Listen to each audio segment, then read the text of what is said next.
Hello मित्रों, कैसे हो आप सब। आशा करता हूँ कि आप सब अच्छे होंगे। आज झारखंड को जानिए श्रृंखला के तहत मैं दूसरा पार्ट लेकर के आप सबों के बीच उपस्थित हूँ। और प्रारंभ में मैं झारखंड से संबंधित कुछ परिचय वाले क्लास लूँगा। इसके बाद मैं JSSC के CGL के सिलेबस के अनुसार सामग्री जो है प्रोवाइड कराऊंगा। तो आइए कुछ प्रारंभ में हम लोग झारखंड विषयक जो है परिचय प्राप्त करते हैं, क्योंकि बहुत से प्रश्न जो है परिचयात्मक ही होते हैं। इसके बाद ही कुछ सिलेबस से भी होते हैं। बहुत बार ऐसा बहुधा देखा गया है कि सिलेबस के बाहर के भी प्रश्न पूछ लिए जाते हैं। तो वैसे जो प्रश्न है परिचयात्मक श्रेणी में रखे जाते हैं। तो आइए आज वैसे ही परिचयात्मक ये प्रश्नों पर हम लोग ध्यान देंगे और इसके बाद अकॉर्डिंग टू सिलेबस हम लोग देखेंगे। जैसा कि आपको मालूम है कि JSSC CGL का आवेदन ऑनलाइन भरने की प्रक्रिया शुरू हो चुकी है और उसकी एक ही परीक्षा ली जाएगी। और परीक्षा में जो थर्ड पेपर है सामान्य अध्ययन का, उसमें झारखंड विषयक जो है वो 40 अंक के प्रश्न पूछे जाएंगे। तो इससे आप समझ सकते हैं कि एक मेजर पार्ट जो है वो झारखंड का है। और आपका सिलेक्शन जो है वो 40 क्वेश्चन है, जिसके वेटेज जो है 3-3 मार्क्स हैं। एक क्वेश्चन का वेटेज 3 है। तो इसलिए 40 या 120 नंबर जो है आपको इससे मिलेंगे। और इसमें नेगेटिव मार्किंग का भी प्रावधान है। यदि आप 3 प्रश्न गलत करते हैं तो 1 अंक जो है वो काट लिए जाएंगे। तो ये झारखंड का जो उसमें पार्ट है, एक मेजर पार्ट है। और आपकी सफलता असफलता काफ़ी कुछ इस पर निर्भर करेगी कि आपने झारखंड विषयक प्रश्नों का कैसा उत्तर दिया है। तो आइए हम सबसे पहले आज झारखंड का परिचयात्मक कक्षा को आगे बढ़ाते हुए देखते हैं आज के प्रश्नों को। तो आज हम तथ्यों को देखेंगे परिचयात्मक क्लास में। झारखंड का आधिकारिक नाम। जैसा कि आपको मालूम है कि झारखंड का निर्माण जो है 2000 में एक अधिनियम के तहत हुआ था, झारखंड राज्य अधिनियम के तहत। तो झारखंड राज्य पुनर्निर्माण या पुनर्गठन जो अधिनियम था 2000 ईस्वी में, तो उसके तहत जो है इसका आधिकारिक नाम झारखंड है। वैसे जब झारखंड आंदोलन चल रहा था तो इसके कई नाम सुझाए गए थे, वनांचल, लेकिन जो है लास्ट में इसका नाम जो है झारखंड रखा गया। इसका आधिकारिक नाम झारखंड है।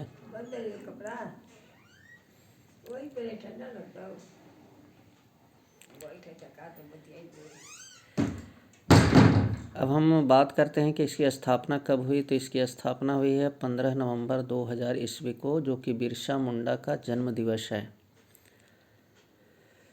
राजधानी की बात करें तो इसकी राजधानी रांची है और उप राजधानी जो है दुमका है। उच्च न्यायालय की बात करें तो झारखंड उच्च न्यायालय है और ये रांची में स्थित है। ये झारखंड का जो उच्च न्यायालय है उसका नाम है झारखंड उच्च न्यायालय, है ना। और ये रांची में अवस्थित है। जैसे बिहार का जो उच्च न्यायालय है उसका नाम है पटना उच्च न्यायालय। तो ये बात थोड़ा ध्यान देंगे, यहाँ के उच्च न्यायालय का नाम है झारखंड उच्च न्यायालय। राजकीय भाषा यहाँ की हिंदी है। द्वितीय राजकीय भाषा का दर्जा जो है 2018 में आप देख सकते हैं कि इसकी कुल संख्या 16 है। 16 भाषाओं को यहाँ पर द्वितीय राजकीय भाषा का दर्जा दिया गया है। इसमें कुछ बिहार की भाषाएं भी शामिल हैं। आप देख सकते हैं मगही, भोजपुरी, मैथिली एवं अंगिका, ये 4 बिहार की जो भाषाएं हैं जो हमारे बहुत से क्षेत्रों में बोली जाती हैं। खासकर बिहार से सटे जो ज़िले हैं, पलामू, गढ़वा, इन इलाकों में ये बहुत ज़्यादा बोले जाते हैं। तो इन्हें भी जो है यहाँ द्वितीय राजकीय भाषा का दर्जा प्राप्त है। अब आते हैं हम राज्य के प्रतीक चिन्हों पर गौर करते हैं। तो यहाँ का राजकीय पशु है हाथी, राजकीय पक्षी है कोयल, राजकीय फूल है पलाश। देखिए अब जैसा कि देख सकते हैं ये जेपीएससी के पीटी में 2003 में पूछा गया है कि झारखंड का राजकीय फूल क्या है, तो यहाँ का राजकीय फूल पलाश है। राजकीय वृक्ष जो है वो साल है, साल यहाँ बहुतायत से है ना जंगलों में पाए जाते हैं। राजकीय चिन्ह क्या है? राजकीय चिन्ह जो है 4 जे अक्षरों के मध्य अशोक चक्र निर्मित है। देखिए ये जो राजकीय चिन्ह है पुराना राजकीय चिन्ह था हमारा। झारखंड जब बना था उस समय इसको अंगीकार किया गया था, जिसमें जे अक्षर जो थे 4 थे, अगल बगल ऊपर नीचे, और बीच में अशोक चक्र था, है ना। लेकिन इसमें संशोधन करते हुए 15 अगस्त 2000 ईस्वी को एक नया लोगो जो है झारखंड का राजकीय चिन्ह जो है जिसको लोगो कहते हैं उसको अपनाया गया है। ये तिथि याद रखेंगे, 15 अगस्त 2020 ईस्वी को ये अपनाया गया है। और नया जो लोगो है उसके बारे में हम एक अलग वीडियो बना देंगे, है ना, क्योंकि उस बहुत ही इम्पोर्टेंट प्रश्न उससे हैं और जो पूछे ही जाएंगे। लेकिन फ़िलहाल इतना ही बता दें कि उसमें जो है ये 7 वृत्ताकार है ना वृत्त हैं उसमें, और सबसे बीच में जो है अशोक स्तंभ है। इसके बाद जो है पहला जो घेरा है वलय है, उसमें 60 जो है वृत्त बने हुए हैं। दूसरा जो घेरा है उसमें यहाँ के मूलवासियों आदिवासियों को दिखाया गया है, जिनकी संख्या जो है 48 है, 48 है। तीसरा जो चक्र है उसमें पलाश के फूल को दर्शाया गया है। चौथा जो चक्र है उसमें हाथी को दर्शाया गया है। इस तरह से और भी जो आगे चक्र हैं वलय हैं उसमें अलग अलग चीज़ों को दिखाया गया है। हाथी है, फिर झारखंड सरकार लिखा हुआ है ना, नीचे गवर्नमेंट ऑफ झारखंड लिखा हुआ है, ऊपर में हिंदी में लिखा है झारखंड सरकार, नीचे लिखा हुआ है ये गवर्नमेंट ऑफ झारखंड। तो ये नया लोगो है, ये वृत्ताकार है। वृत्त मतलब पहिया, पहिया जो है वो समृद्धि का, प्रगति का, विकास का परिचायक है।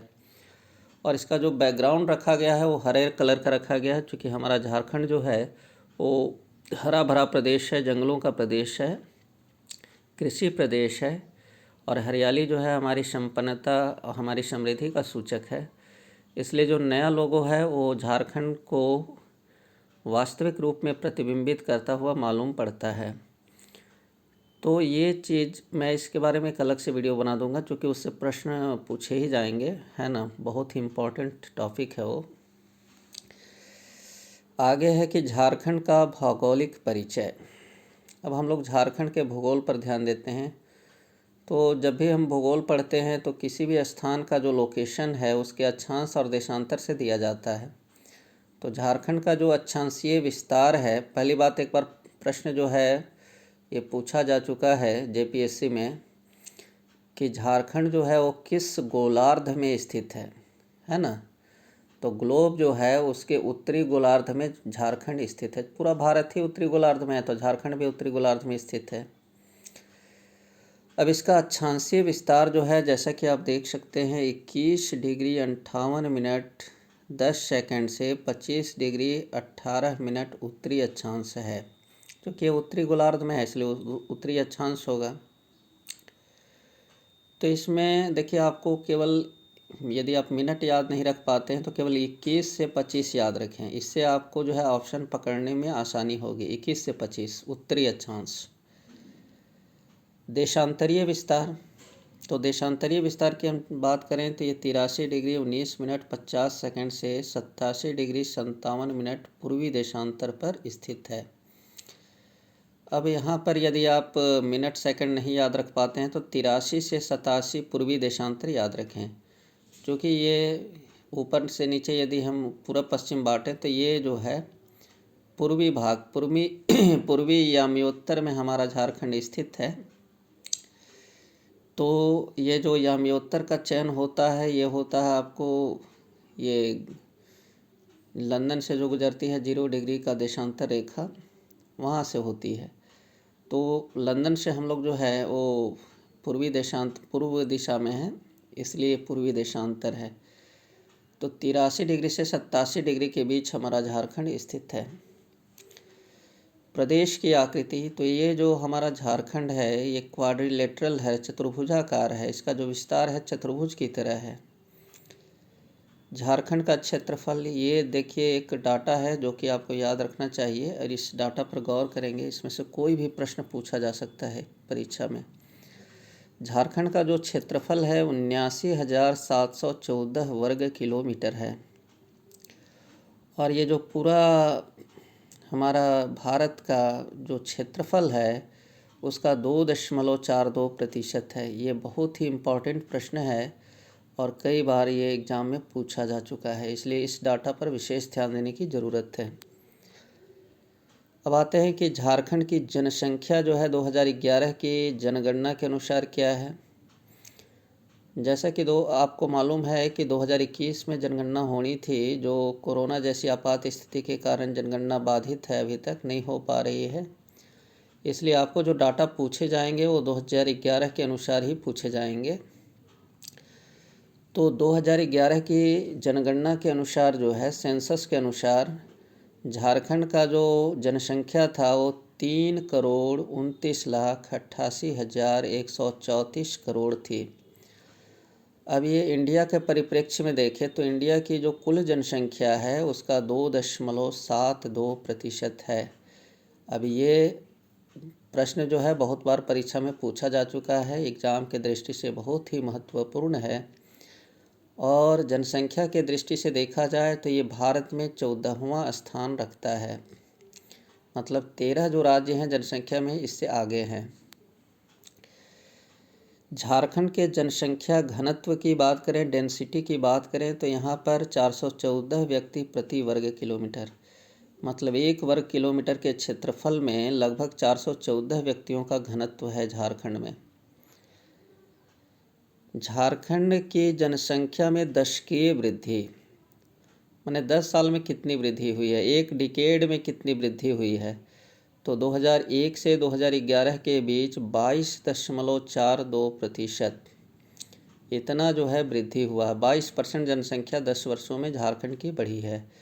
तो ये भी आपको याद रखना चाहिए। जैसा कि इसमें देख सकते हैं कुछ और भी इम्पॉर्टेंट सवाल हैं जो झारखंड से रिलेटेड तो नहीं हैं, लेकिन जीके की दृष्टि से महत्वपूर्ण है कि सबसे ज़्यादा डिकेड में जो है वृद्धि किस राज्य का दर्ज किया गया है, तो ये मेघालय है। पिछले डिकेड में दशकीय वृद्धि जो है ना, 10 सालों में जो है ज़्यादा जनसंख्या वृद्धि करने वाला राज्य भारत का मेघालय है, जहाँ पर कि 27% जो है आबादी बढ़ी है। और केंद्र शासित प्रदेश में दादरा एंड नगर हवेली है, जहाँ की जनसंख्या 55.9% बढ़ गई है। चलिए, तो हम लोग अभी झारखंड पर कंसंट्रेट करते हैं। झारखंड की लंबाई और चौड़ाई, देखिए ये बहुत ही इम्पॉर्टेंट सवाल है। झारखंड का उत्तर से दक्षिण जो है लंबाई जो है 380 किलोमीटर है, जैसा कि आप देख पा रहे हैं। आप जब मानचित्र पर गौर करेंगे तो ऊपर से नीचे जो है विस्तार कम है और पूर्व से पश्चिम विस्तार ज़्यादा है झारखंड का, है ना। तो पूर्व से पश्चिम जो है 463 किलोमीटर की लंबाई है, मतलब उत्तर से दक्षिण है 380 और पूर्व से पश्चिम है 463 किलोमीटर। झारखंड का सबसे ऊंचा पर्वत, झारखंड का सबसे ऊंचा पर्वत जो है पारसनाथ है, जो कि गिरिडीह जिले में स्थित है ना। अब इसकी ऊंचाई जो है बहुधा परीक्षाओं में पूछे जाते हैं 1365 मीटर। एक बार तो मैंने देखा है कि जेपीएससी में ये फीट में पूछा गया था, तो 4478.346 फीट। देखिए मैं एक आसान सा फंडा बताता हूँ, आप केवल इसको मीटर में याद रखें, 1365 मीटर। और यदि फीट में पूछ लिया जाए, जैसा कि एक बार जेपीएससी में पूछा गया था, तो आप 3.3 से उसको गुना कर दें। तो मीटर को 3.3 से गुना करेंगे तो फीट में बदल जाएगा, है ना। चलिए, इसके बाद जो है आगे झारखंड की सीमा से लगे राज्य, तो इसके लिए मैंने पहला वीडियो जो बनाया था उसमें बताया था कि उत्तर में बिहार है, दक्षिण में उड़ीसा है, पूर्व में पश्चिम बंगाल है ना, पश्चिम में उत्तर प्रदेश हैं, छत्तीसगढ़ हैं, है ना, दक्षिण पश्चिम में, तो ये तो आप जानते हैं। इसके बाद है झारखंड में औसत वर्षा। तो देखिए झारखंड में जो औसत वर्षा होती है वो 100 से 140 सेंटीमीटर के बीच होती है। मानिए यहाँ मध्यम वर्षा होती है, न कम होती है न ज़्यादा होती है, मध्यम वर्षा है। मध्यम वर्षा का ये क्षेत्र है। यहाँ के जो वन होते हैं वो आर्द्र पतझड़ वन पाए जाते हैं, ये भी पूछा जा सकता है परीक्षा में।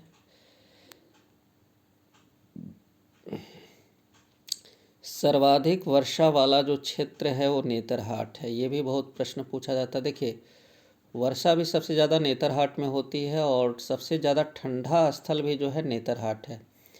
नेतरहाट में सबसे कम टेम्परेचर रिकॉर्ड किया जाता है और ये यहाँ वर्षा भी सबसे ज़्यादा रिकॉर्ड की जाती है। नेतरहाट जो है ऊंचाई पर स्थित है, पाट प्रदेश में स्थित है, इसकी वजह से इसका ये ऐसा कंडीशन है। इसके बाद है सर्वाधिक गर्म स्थल। तो गर्मी के दिनों में सबसे अधिक जो टेम्परेचर है वो पलामू में रिकॉर्ड की जाती है। यहाँ पर 48 डिग्री तक टेम्परेचर रिकॉर्ड की गई है, तो इसलिए सबसे गर्म स्थल जो है वो पलामू है। इसके बाद जमशेदपुर का भी नंबर आता है, वो भी गर्म स्थल है चूँकि इंडस्ट्रियल एरिया है वो। सर्वाधिक जलप्रपात वाला जिला। देखिए फॉल जो है सबसे ज़्यादा वाटरफॉल जो है वो रांची में पाए जाते हैं। जोन्हा है, बहुत सारे वहाँ जलप्रपात हैं, गौतम धारा है ना, तो इसलिए सबसे ज़्यादा जो जलप्रपात वाला फॉल वाला जिला है ना, वो रांची है। वहाँ पर कई फॉल पाए जाते हैं। सर्वाधिक गर्म जलकुंड जो है वो सूर्य कुंड हजारीबाग में है। ये जो गर्म जलकुंड है वहाँ पर मिट्टी में चूँकि सल्फ़र की मात्रा होती है इसलिए पानी जो है वो गर्म रहता है और ये चर्म रोग यहाँ पर ठीक हो जाते हैं, ऐसी मान्यता है।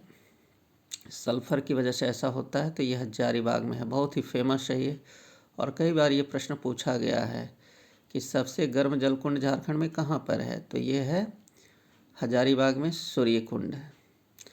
राज्य से गुजरने वाली रेखा, ग्लोब पर जो रेखाएं हैं कर्क मकर है ना विषुवत, तो उसमें कौन सी रेखा झारखंड से गुजरती है, तो ये कर्क रेखा है जो हमारे झारखंड में और मांझी के आसपास से गुजरती है।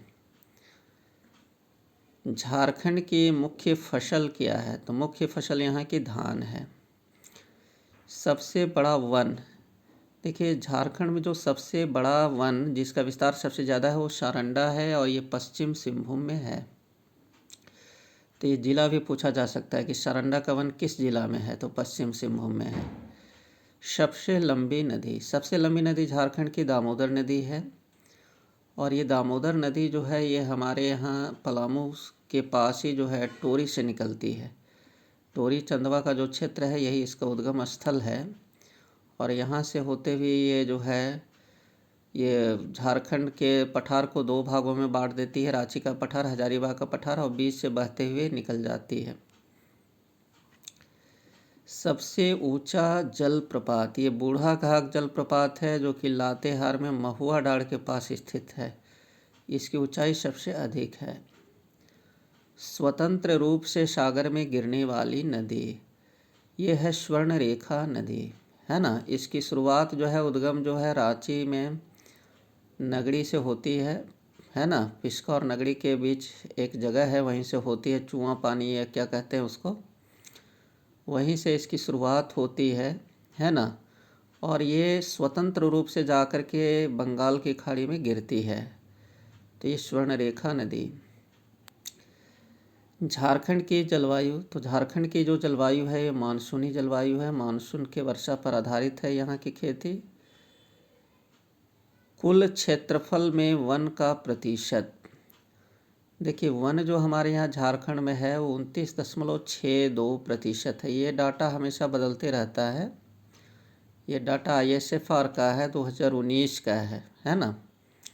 तो ये करंट डाटा, इसमें हमेशा आप याद रखेंगे, अपडेटेड डाटा को पूछा जाता है परीक्षा में। तो देखिए, होना चाहिए पर्यावरण की दृष्टि से 33% वन, लेकिन हमारे यहाँ झारखंड में 29.62% ही वन है। सर्वाधिक वन क्षेत्र वाला जिला कौन है? तो पहले मेरी समझ से चतरा था, जो कि अब लातेहार हो गया। 56% वहाँ के एरिया में जो है वो जंगल है ना। दूसरा स्थान पर अब चतरा आ गया है। न्यूनतम वन क्षेत्र वाला जिला, जहाँ पर कि ऐसा जिला जिसमें कि जंगल बहुत कम है, वो है धनबाद। धनबाद जो है वो माइनिंग एरिया है, खनन क्षेत्र है, इसलिए वहाँ पर वन जो है बहुत कम है। सर्वाधिक क्षेत्रफल की दृष्टि से बड़ा जिला, देखिए अब ये सवाल पूछा जाता है कि जनसंख्या के दृष्टि से और क्षेत्रफल के दृष्टि से बड़ा जिला कौन है। तो यदि हम क्षेत्रफल की बात करें, एरिया की बात करें, तो सबसे ज़्यादा एरिया वाला जिला है पश्चिम सिंहभूम। और वन क्षेत्र, एक सर्वाधिक वन क्षेत्र वाला जिला भी ये लिखता है ना। वन क्षेत्र वहाँ सबसे ज़्यादा है। ये तो हम लातेहार जो बताए कि वहाँ प्रतिशत में ज़्यादा है जंगल, जितना मैंने एरिया है उसका 56% भाग पर जंगल है। लेकिन यदि कहा जाए कि सबसे ज़्यादा बड़ा जंगल कहाँ पर है, तो पश्चिम सिंहभूम में। सारंडा, वहाँ पर अभी बताए थे कि सारंडा का जंगल है सबसे बड़ा जंगल। अब सबसे कम क्षेत्रफल वाला ज़िला कौन है? तो रामगढ़ है। रामगढ़ है, नया ज़िला बना है और ये हजारीबाग को काट करके बना है, और इसका क्षेत्रफल जो है वो सबसे कम है। तो ये बहुत ही इम्पोर्टेंट सवाल हो जाता है परीक्षा की दृष्टि से कि कम क्षेत्रफल वाला ज़िला झारखंड में कौन है। तो ये है रामगढ़। आगे है कि राष्ट्रीय राजमार्ग की कुल लंबाई। देखिए ये सब डाटा जो है अपडेटेड डाटा याद रखना चाहिए। ये जो डाटा है ये 2018 का है, और अभी 2021 पार हो चुके हैं, 2022 आ चुका है। तो इसलिए अपडेटेड डाटा ही याद रखना चाहिए। ये डाटा आपको केवल एक एवरेज लगाने में, है ना, अनुमान लगाने में सहायक होगा कि मतलब इससे अधिक होगा वर्तमान डाटा।